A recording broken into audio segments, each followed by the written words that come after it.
that's me. And pretty much everyone always says, yeah, that's me. Let's see. I signed up for 30 to 45 minutes speed dating on Friday. I'm 32. Any tips? Speed dating.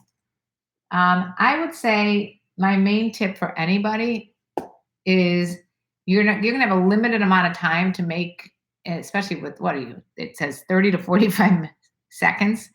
The main thing obviously is going to be that first impression, like that immediate. Women are like, I think within 5 seconds know whether or not they're completely not into you.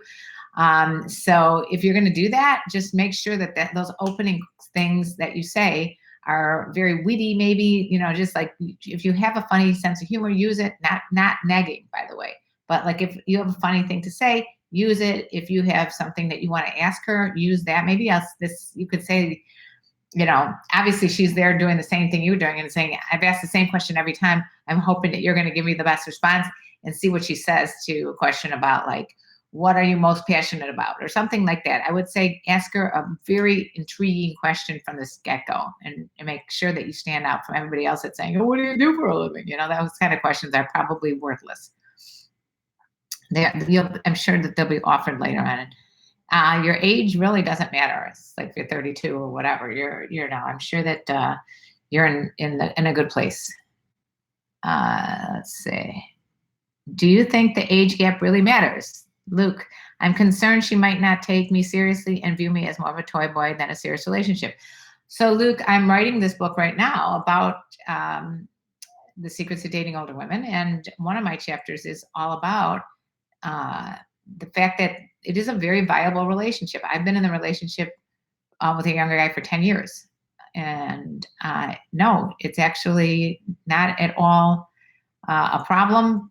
You might find that some of them initially are only interested in sex, but there's some guys that are only interested in sex.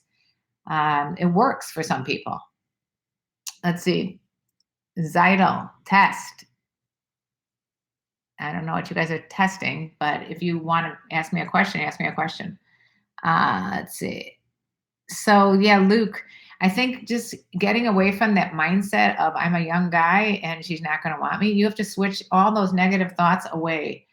I think it's really, really important that everyone that's on my live stream understands that it's more important to get your mindset in a positive, I'm a worthy person way than it is worrying about, oh, she's not going to like me because she knows that I'm a kid and she's going to treat me like just a sexual boy toy. And that's maybe if you pick someone up at 10 o'clock at night, that's what's going to happen. But if you know the person and you're spending more time like getting to know that person, either calling or texting or whatever you're doing, she's more likely to think of you as, oh, I like this guy. I don't really care about his age.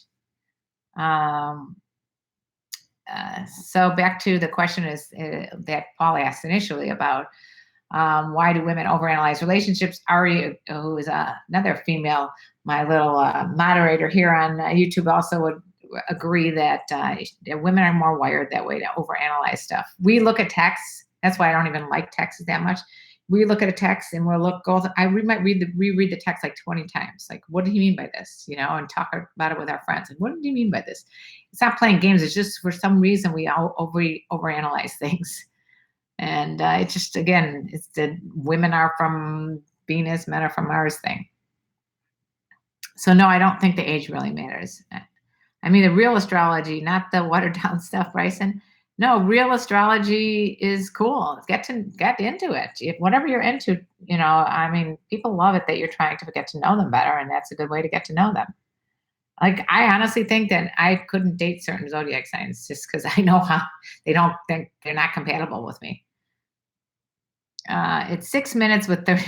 Okay, you're doing the speed dating with you got 6 minutes. So 6 minutes, you have to really think about the other person. Get to know that other person. Don't worry about yourself. She'll ask you questions, you can answer them, but focus more on throwing it right back on her and asking her really good, solid, like special questions. What do you think about a Leo? Leos are all about themselves usually, but you can find some really fun and entertaining Leos. Do I have dirty, well-worn flip-flops and sandals that you would like to sell? No, I'm not selling any of my shoes lately. What if she doesn't put her phone away on the date? it gives you a little piece of information about her, doesn't it? You know, start think about, what that tells you about her. It could be that there's some serious, you might ask her, like, are you expecting like an emergency phone call or something? But maybe I wouldn't even, I would just like ignore that. It's just, just tells you a little bit about her and her need with this phone. But I'm telling you guys,